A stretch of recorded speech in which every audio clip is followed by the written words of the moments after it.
Hello and welcome. I'm Roger Ream, and this is the Liberty and Leadership Podcast, a conversation with TFAS alumni, supporters, faculty, and friends who are making a real impact in public policy, business, philanthropy, law, and journalism. Today I'm excited to be joined by Steve Einhorn, founder of Capital Midwest Fund in Milwaukee, Wisconsin.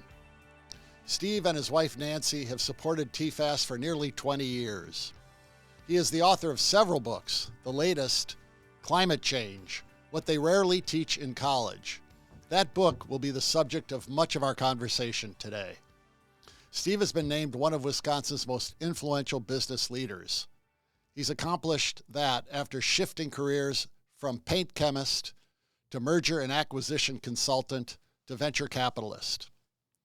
To give you a sense of how our conversation might go today, I'll mention that his first book is If You Try to Please Everybody, You Will Lose Your Ass.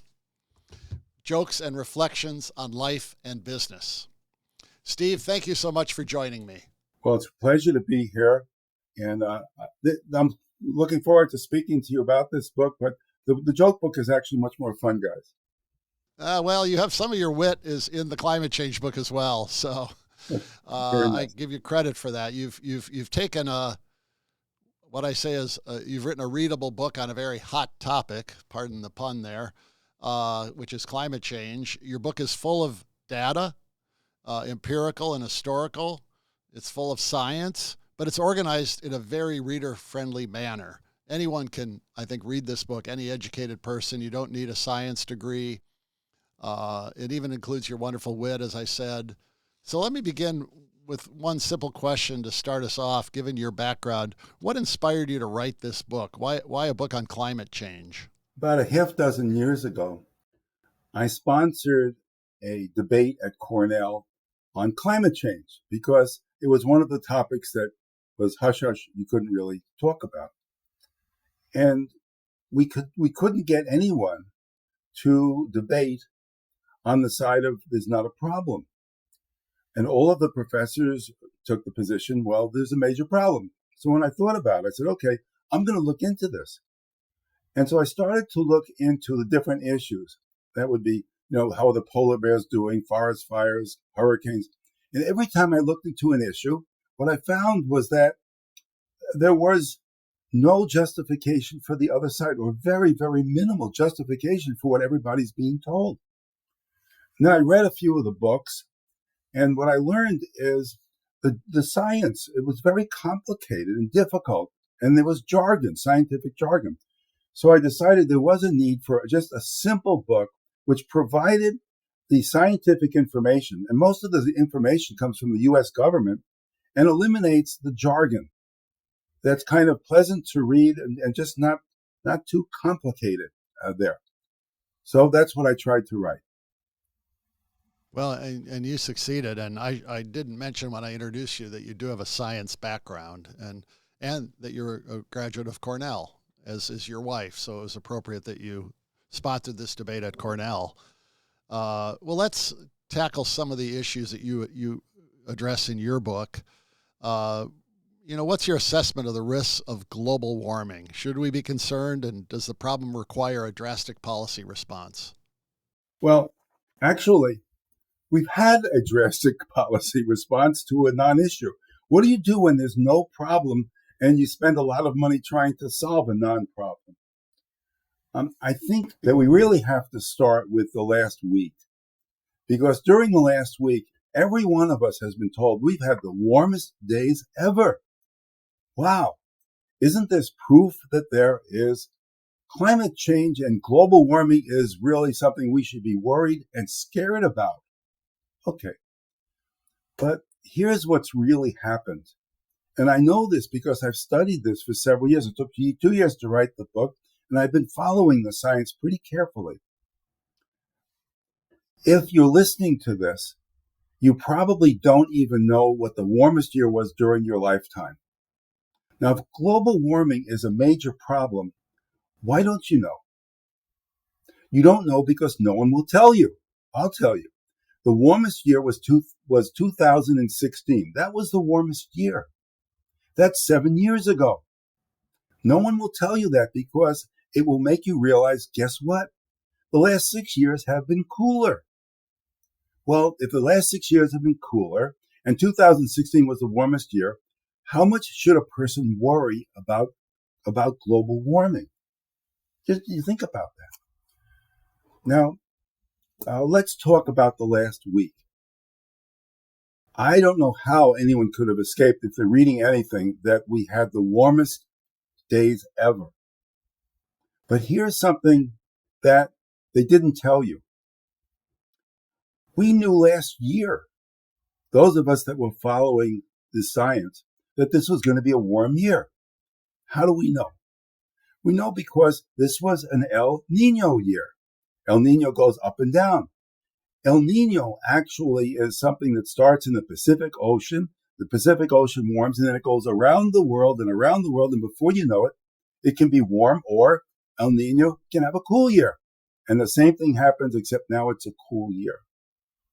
Now, if you combine that with the thought that when there are volcanoes put a lot of crap into the air, and that blocks the sun from getting these rays from getting out of our atmosphere, and they come back.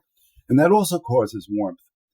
And you can actually plot it. You can plot going back 100 years, and every 7 or 8 years, it's warm. And that's the El Nino effect. And guess what? We've known this since 1600. In South America, the fishermen noticed that every several years it got to be warm, and that affected their fishing. So it's no surprise. Steve, let me ask a question about that. I know that they try to measure temperature at various temperature measuring stations around the world. Obviously, these stations don't exist on 2/3 of the earth. I assume not, where there isn't land. And I know that in many of the places where they've been measuring temperature for years, cities have grown up around those stations that corrupt the data. But how do they, make these judgments that 2016 was the hottest year, it's been cooler since then? Is that data we can rely on? The answer is partially yes. It's partially yes because there are several different groups. The National Oceanic and Atmospheric Administration, Berkeley Earth, Hardcourt 4, all of these are different groups that measure temperatures around the world, and usually they're very, very close. So in general, we do know, and there is agreement, that 2016 was the warmest year to date. On the other hand, Anthony Watts at the Heartland Institute has actually gone and seen where these measurements are taken from. Where is the hot weather stations, or the temperature stations?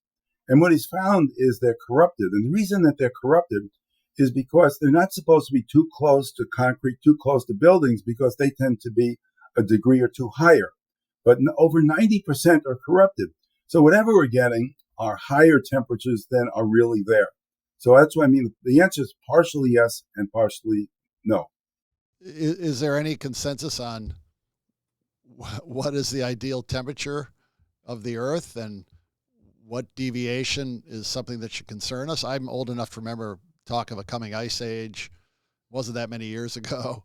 But how does this scientific community try to figure out what is the ideal temperature? And well, it's really interesting because a good portion of the scientific community actually believes there is an ideal temperature. For example, they might say in the United States it might be in the 50s, or if they happen to be in Australia, they might say it's in the 70s. They do agree in general that there is an ideal temperature, and that 1 degree higher than today, 1 degree centigrade higher than it is today, will be a disaster. That they agree upon, but they don't agree as to what the ideal temperature is. And another part about this is something that people don't realize. For the past 100 years, every year has been within plus or minus 1 degree centigrade. What's amazing about our climate is how consistent it is. Can you think 100 years? We can assure you that the last 20 years have all been plus or minus a half a degree in terms of temperature. That's for the entire world. Isn't that remarkable? And I would assume that's determined mostly by solar activity on the sun, not Yes. other factors. Yeah. People, we're misled. We're told that fossil fuels generate more atmospheric carbon dioxide, which in turn heats up the earth. And that's why we should all be scared and frightened about what's going to happen by 2030.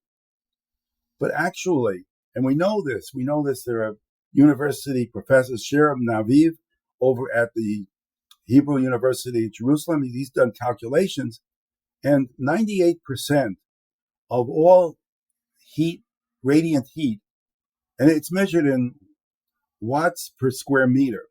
There's over 300 watts per square meter generated by the sun, whereas the change in carbon dioxide from 200 or 300 parts per million to 400 parts per million, which is what's happened during our lifetime, is about 1.5 watts per square meter. In other words, the carbon dioxide contributes about 1/2 percentage of the total amount of heat. So what really happens on Earth, it's the sun. If the sun has a good year and it's feeling well and it wants to generate a little more heat, it does or it doesn't. Carbon dioxide has virtually nothing to do with this.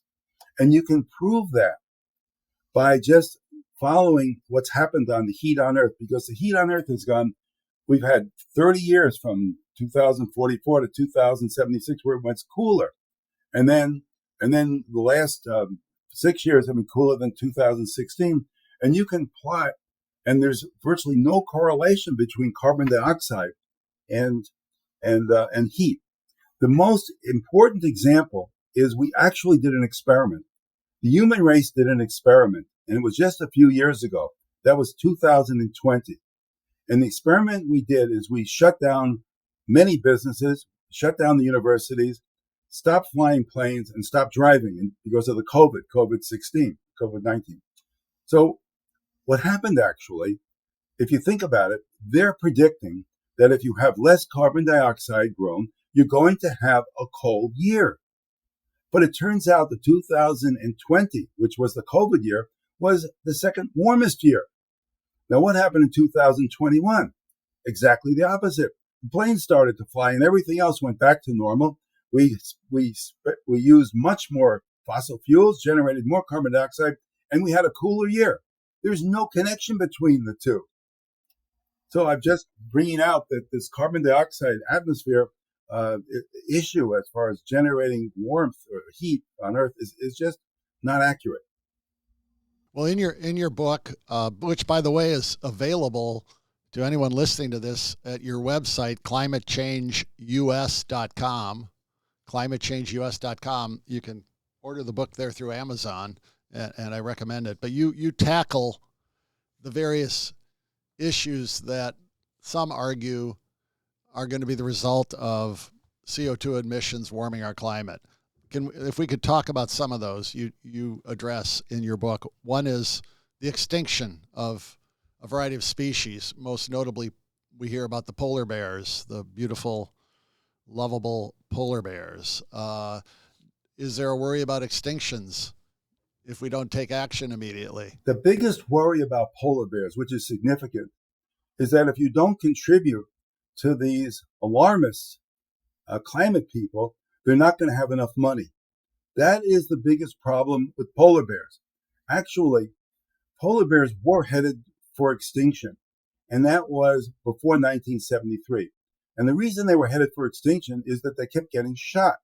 Their fur made wonderful rugs, and people wanted those rugs. In 1973, the nations that had polar bears, U.S., China, Canada, and Russia, all made a pact that wouldn't shoot polar bears. And as a result, since then, we now have 3 times as many polar bears as when they stopped shooting them. We have about 30,000 in the wild from 10,000. So the big deal about polar bears, just leave them alone. And the polar bears don't care about you contributing to causes that are going to protect them because they don't need protection. What happens is these people need money to survive at their businesses. That's all that's happening. Well, related, I guess, is the issue of the oceans rising. There's been a lot of concern that the major cities of the world that are located on bodies of water risk being inundated by rising ocean levels. Is there truth to that, Steve? Well, you're hitting now the most frightening of all of the issues. Will the seas rise, accelerate in their rise to the extent that we're going to have millions and even billions of eco-refugees who have to move to higher land there? Now, when you go back in history, we have Al Gore. Al Gore, of course, is the leading genius on the other side. He wrote Inconvenient Truth, which is the single most important book ever written on the environment. And what he tells us is that in the near future, the oceans are going to rise 20 feet. Okay, 20 feet's a lot, guys. We better be worried about that. Except if you actually look at the last 15 years, the oceans have risen 2 inches. So he's off by 99 times there. We do have information. The thing about the government that's so interesting is the government almost always prints accurate historic information. And then they make projections which have nothing to do with the historic information. So, for example, NASA calculate, and they've only been doing this for, 25, 30 years. They calculate that the seas are rising at 3.4 millimeters per year. That's an inch every 7-8 years. That's what this is, an inch every 7 years. Okay, so what that means is you get a foot on average every 80 years in terms of sea rise. Now, when you go to the major cities in the world, the 7 largest cities, you have New York, and New York in 8 years is going to, the seas are going to rise 1 inch. In Los Angeles, every 8 years, okay. Every 8 years, 1 inch. Yeah. In Los Angeles, every 25 years, 1 inch. And the same thing goes for Buenos Aires, Calcutta, Mumbai, Shanghai, and Tokyo. Those are the other major cities in the world that are seacoast cities, and every one of them is somewhere between 7 or 8 years and 20, 25 years for 1 inch.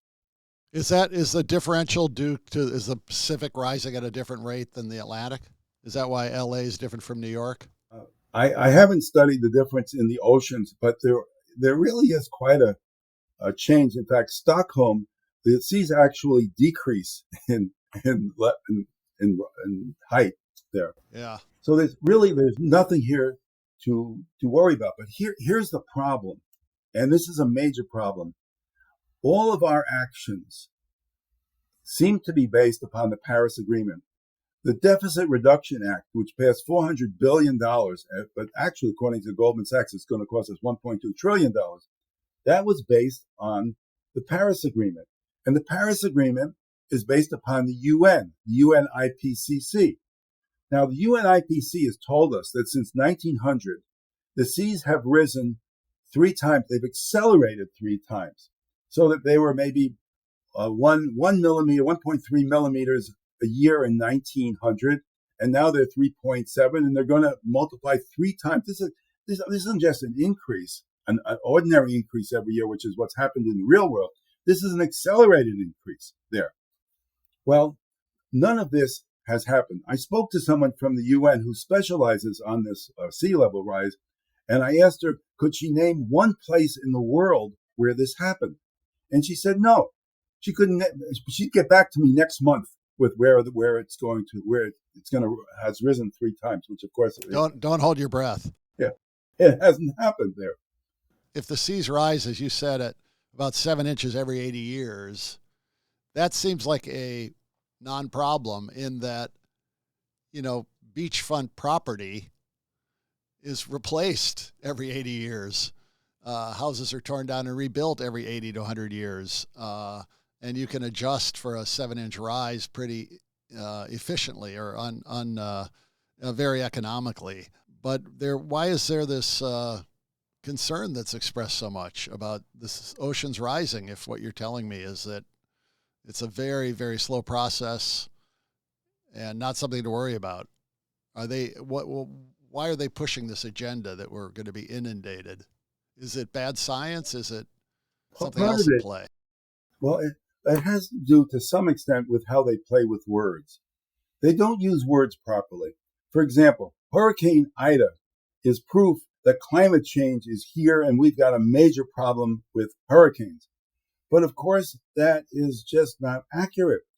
Hurricane Ida is an example of weather. It's one event. Climate's what happens over several years. And so every time anything happens that's perhaps a little bit unusual and certainly detrimental to people becomes proof that we have climate change and global warming. But you have to distinguish one event from several years to really understand climate or get a better picture of what's happening. And there's virtually nothing happening there. Yeah, I heard, as we're recording this today, there's been some terrible flooding in parts of New York and Vermont. And I heard one report say that the rainfalls and the flooding is the worst flooding in New York since Hurricane Irene about 12 years ago. So it sounded very dramatic when she said, this is the worst flooding they've ever had in this region since Hurricane Irene. So I Googled Hurricane Irene and I saw it was just 12 years ago. Are hurricanes getting more intense and more frequent, or is that a myth? Well, there is a claim that they're becoming more intense, and I checked it out. And the best I could find out was the claim was, on average, they're 2% faster.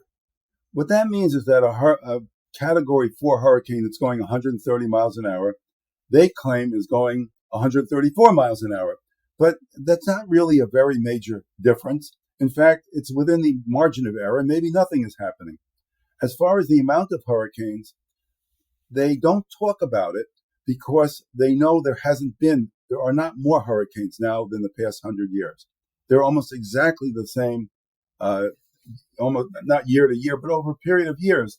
For the last 100 years, they've been very stable. So there are not more hurricanes. That's not an issue.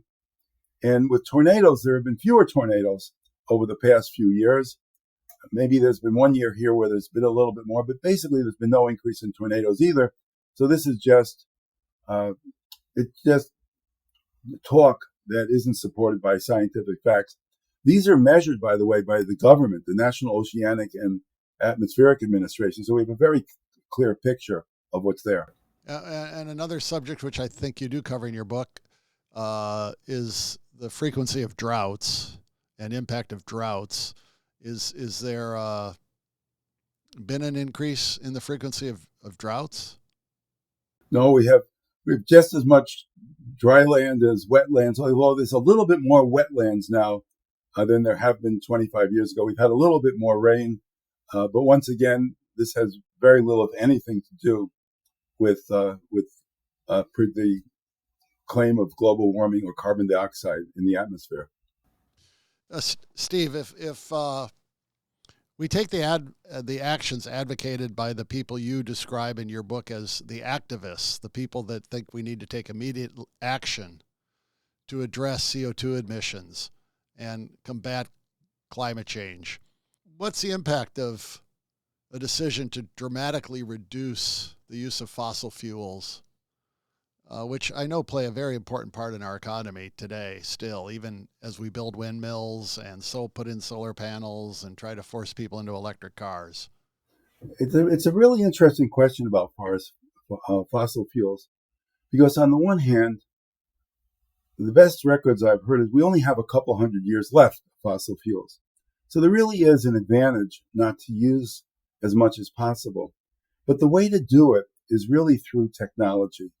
I know we're working with one company that's doing liquid cooling, and it'll save, I don't know, if it got out in its marketplace efficiently, maybe 12 million pounds of carbon dioxide every year. So the solution really is to let industry do this. And industry wants to do it because they want to save money. If you use less fuel, you're going to save money. That's basically how it goes. So that's a real plus. Regarding the others, renewable energies as competitors, it's fine, but they all should compete on an even basis, a capitalistic free market basis, where should be no supports by governments for any. Let them compete in the marketplace, and whatever people want, they should be able to get. Is there technology being developed that replaces the use of fossil fuels in areas beyond just energy production? Because I know fossil fuels are used in important things like fertilizers, plastics, tires, many, many applications in our economy today. Are technologies coming along that you think would replace the use of fossil fuels in those other products? Every type of energy has certain advantages and disadvantages. So nuclear has no carbon dioxide there. And some of them are cheaper, some of them are better. But it gets back to competition. I don't know of any new energy source that's going to be beneficial in every way. It gets down to a large extent, this whole bit about carbon dioxide.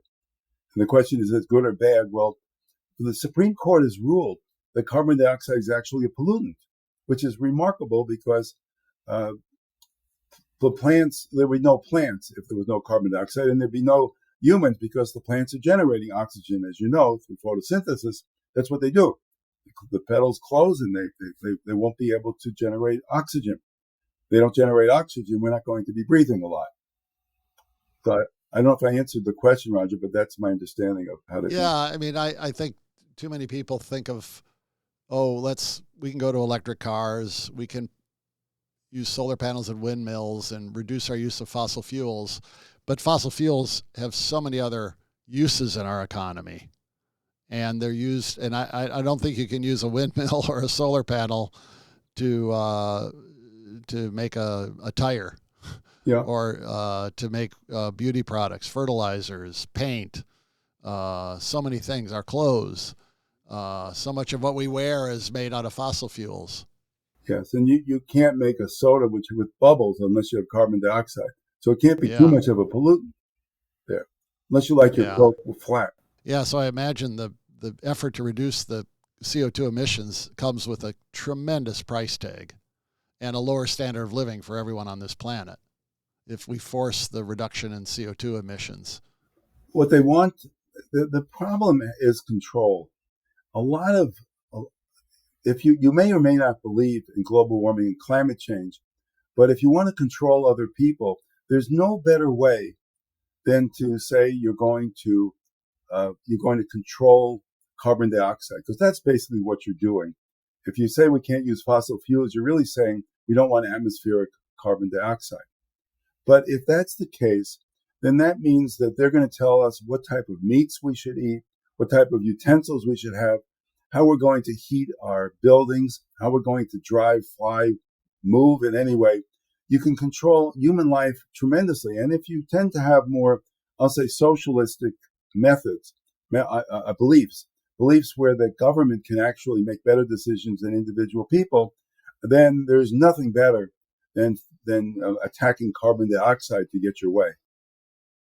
In your book, you suggest there isn't the consensus among climate scientists that we're led to believe there is.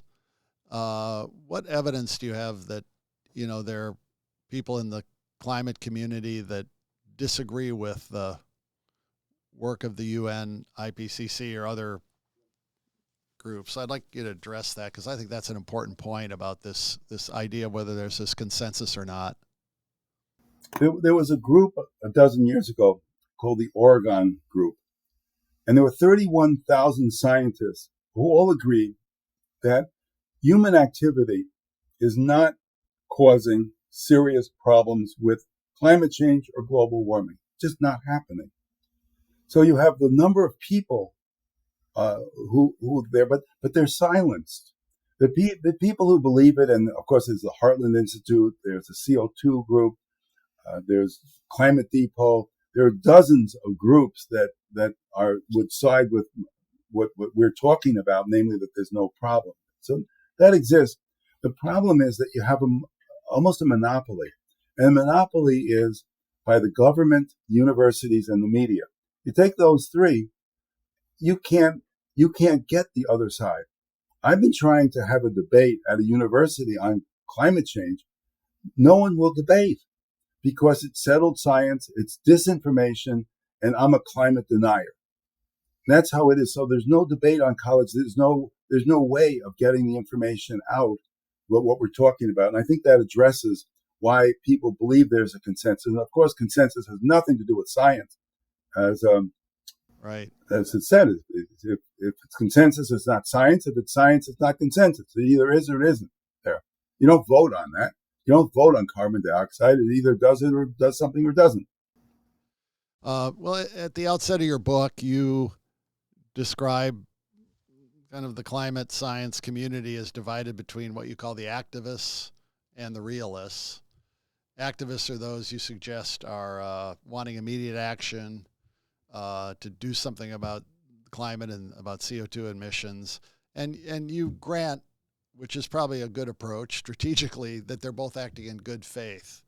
But at the same time, you point out in your book that there have been many instances where the climate activists have filed lawsuits to try to shut down people who disagree with them.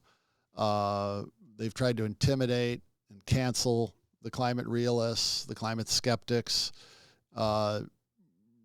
Since you just touched on that, are most activists, you think, acting in good faith, or is there this desire to accumulate power and money that comes from it? I mean, Al Gore has made himself rich talking about climate beyond anything he ever was able to do as a U.S. Senator in terms of accumulating wealth. Is that just a tactic you use in your book? It's really tough because what happens is all of us have a confirmation bias. We learn something, we believe it, and then we tend not to see ideas that oppose that.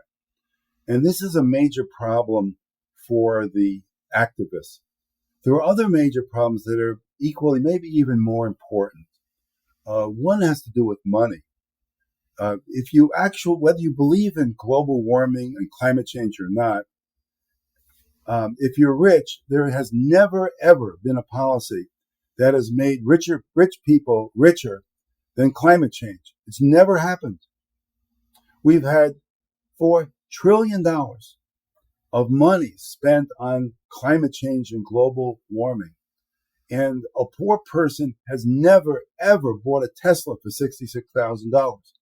And poor people are not major shareholders in utilities that have millions and millions of dollars for subsidies for energy.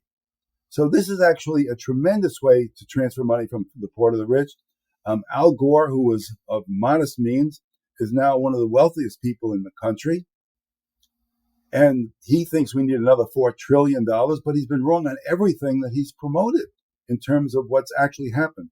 And maybe I should just talk for just a half a minute here on what the problem is. How can they have such weird positions compared to reality? And it has to do with computer projections. You see, if you actually go through history, it's always the same. If you see the waters haven't accelerated into the sea rise. They've gone the same amount. There hasn't been a large increase in temperature over the last 100 years and nothing over the last 6 years. But that's history. Now, if you're going to be an activist, it's different. So, for example, you don't measure how much the water has risen. Why do that? Instead, let's talk about the glaciers. I know from estimating what's coming off of the glaciers, or what's happening with barometric pressure, or what's happening in the poles there. And because of human activity, I put all these factors together. Now I can make a projection. But when they do these projections, the UN has been wrong. They made projections in the 1980s. 100 out of 100 were wrong. And they were, on average, 3 times expecting more heat than actually occurred during the past 25 years. So this is important factors to explain why they believe what they're believing, because they don't look at the information and they ignore history. That's why what I'm talking about is science, which is actually coming from the historical records of the NOAA and NASA and the EPA. They all get good, accurate, passive records from the past, but then they make projections which have nothing to do with reality. Well, when you talk about how much has been spent already, the trillions that have been spent to combat CO2 emissions and deal with climate, it reminds me of Tom Sowell's comment that there are no solutions, there are only trade-offs. And all of that money could be used to address real problems like clean water that is an important issue in many parts of the world, to deal with the eradication of diseases, to provide food, clothing, and shelter to people. This is money taken for other uses to address problems that may not be as serious as many of these people claim. Uh, it's really astounding because they're not only are they spending all this money, but they're reducing GDP along the way for future generations and hurting our ability to address these issues at a later time.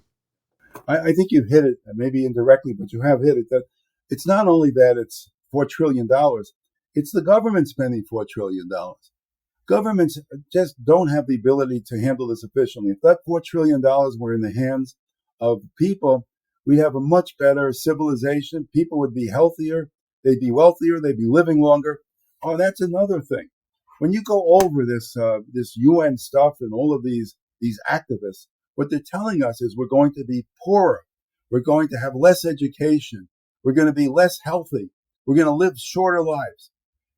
The exact opposite has happened during the past 100 years. While temperatures have risen, longevity's increased by 20 years. We're 70 times more wealthy than we were 100 years ago. So we're living longer, we have more wealth, and we're better educated. We have another 30% or so that can read, that they're literate, they couldn't read 50 or 100 years ago. So now they're telling us exactly what's happened in the past. While the temperatures have increased, now everything's going to decrease. We're going to live shorter lives while the temperatures rise faster. Totally inconsistent with reality and history. The subtitle of your book is What They Rarely Teach in College. Have you had the opportunity to get to some college campuses to talk about this topic or to be in audiences of college students? I've had great success and great failure. The success is I can speak in almost any college. I've spoken at Michigan and Michigan State and Concordia and Cornell. But the bad news is I talk to people who already agree with me that there's not a problem. Those who believe that there is a problem, which is 90% of the campus and almost 100% of the professors, they won't talk, they won't debate, they won't participate. And so that's why I wrote What They Rarely Teach in College, because it is very rare. Oh, Hillsdale may teach it, but there aren't a hell of a lot of others that would consider both sides of a discussion like this. Yeah, that's unfortunate because I know you're someone who likes to engage with others who might not agree and have the same opinion as you, and that's where what's really meaningful in this area is to have that kind of conversation with people. You've been generous. You and your wife Nancy have been generous in supporting our Capitol Hill lecture series. I think now in our 11th year of bringing a variety of very interesting speakers up to Capitol Hill to speak to all the interns and many staff who work on Capitol Hill. There's probably a bias there, too, of getting mostly friendly audience, but we don't always do that, as you've witnessed. Some of the speakers get very challenging questions. But could you give me your impressions of that lecture program that you've generously funded with us when you've had the chance to come out each year? Well, from my perspective and Nancy's perspective, it really is a deal. It's not that expensive, and we have remarkable speakers. The quality is extremely high. The knowledge level is there. The kids, whether it's 200, 300, 400 kids, they're all excited about it.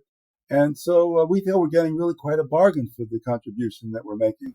Yeah, well, thank you. I'm glad you're going to be out this summer to participate in one and have lunch with some of our students afterwards. Those are always interesting conversations you get to have with students in our program. But I do need to one year look for 6 or 7 students who are entirely hostile to kind of the ideas that you and I share, because that might make for a more interesting lunch. But we're looking forward to it. I think we've picked out some great students for you and Nancy to have lunch with this year.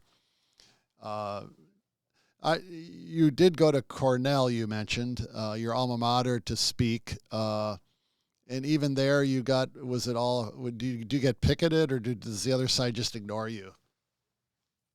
When we sponsored the lecture at Cornell, there were 180 students in the class. And the lecturer who was responsible for leading the class advised the class not to tell anyone what was happening. And the reason was he didn't want to have any excitement. He didn't want anyone marching outside. And, some folks like Ann Coulter came to Cornell just this past year and were shouted down and were unable to speak. So it's a problem. It's not just Cornell. It's a lot of the major liberal colleges just have an issue with allowing dissension or disagreement. Views. On views. That's right. We'll let you get in the last word here. I just want to again plug your book, Climate Change, What They Rarely Teach in College, which, as you said, is available at climatechange.us.com.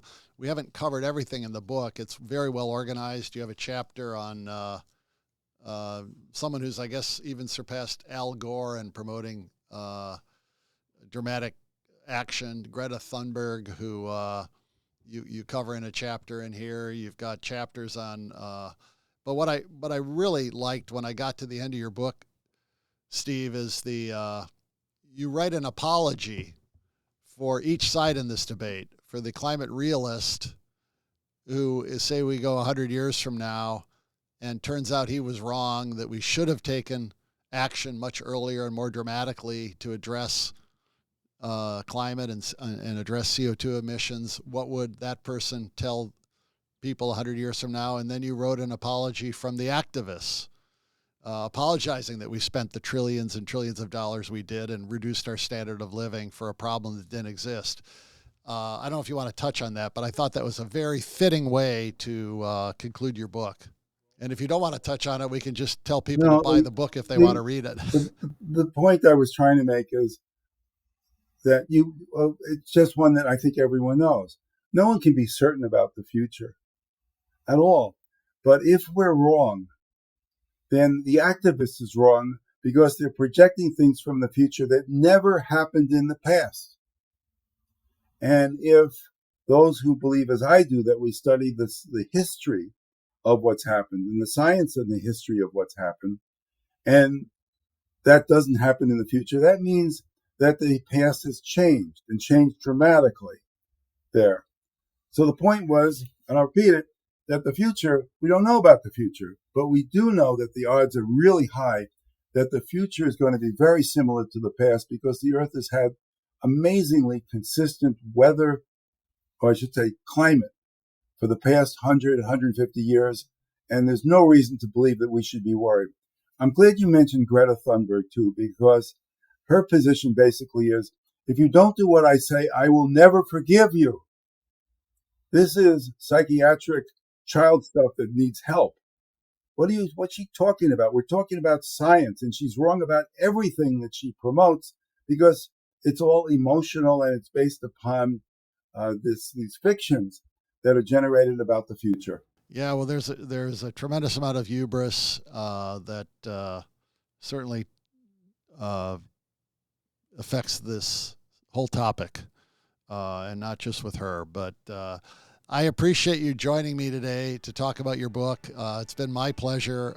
It was a pleasure to read the book and then to review it again this week to prepare for this conversation.